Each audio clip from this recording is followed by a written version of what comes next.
numbers and somehow trying to convince just from a kind of logical point of view. But apparently that was not working. So what we did was creating a piece of music theater with the kids. It was a co-creation process, and we record this piece in a very interesting audio technique that's called 3D audio. So it's not like 3D movie, but 3D audio. And what we did is identify the main environmental challenges that they were experiencing, and with a playful approach, we just recorded, we created this story, we created a narrative, and we allowed them to participate in this process. And finally, that was a 10-15 minute piece that they were all crazy about listening to it because it's fun. They just plug it in and they have music traditional to the areas where they live in, and they kind of identify themselves with the whole story.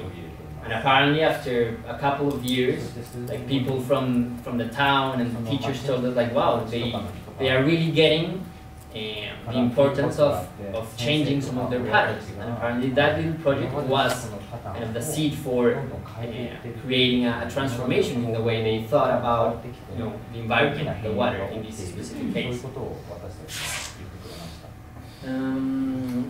So yeah, mainly for people like many of us that are here and that are interested in thinking about sustainability.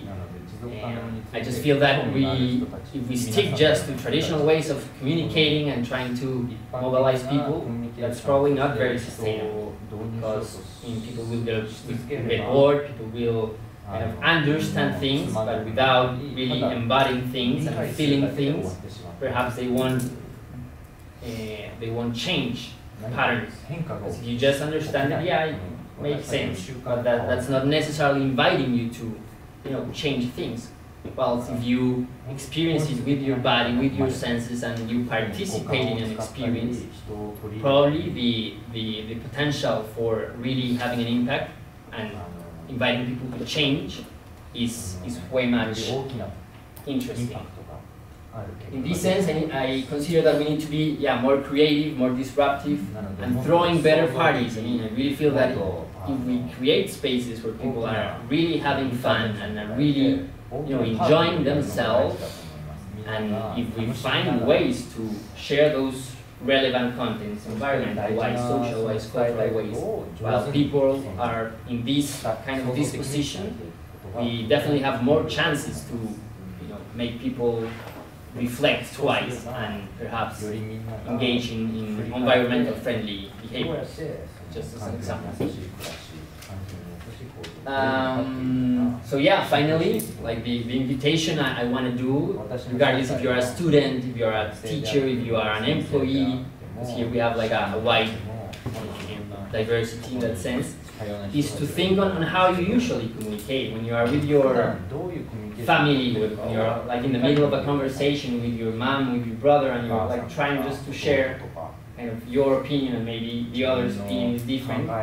Yeah, sometimes arguments and reasons, of course, they are important. It's not a matter of rejecting them, but we don't only learn and we don't only change our behavior just by understanding it, and many times experiencing another point of view, which relates a lot with empathy as well, and being able to live it and feel it, and maybe learning through your body can really make a huge difference in that sense.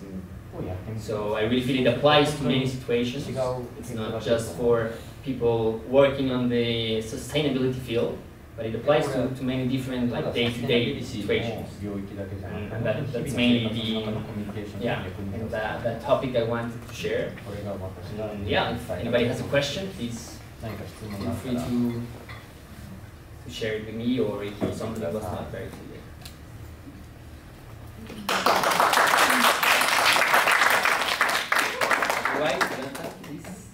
Let's see if I think I'd like to get to a more interactive form of the presentation. Yeah. なんかインタラクションがあった方がすぐに次のプレゼンテーションに行くよりいいと思うので、皆さんから質問意見があれば。Thank you for the translation. Yeah. So maybe Lucas, just to share, so I'm working in the field of executive coaching in corporate work. So I'm in the corporate environment. Interesting what you're saying is in the executive coaching world, there's more and more the surfacing of using the 5 bodies with people when we work on transforming behavior.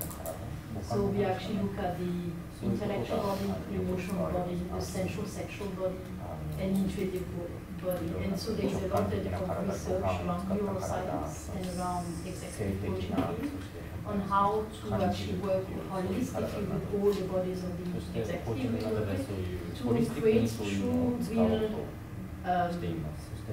motivation for change at the core motivation. So we are going from the, I'm showing you a puppet set, you don't know who I am, I have my secret self and I only show myself, and it's one level lower on the psychological level. And so what you're talking about, different style of communication is used now in many fields.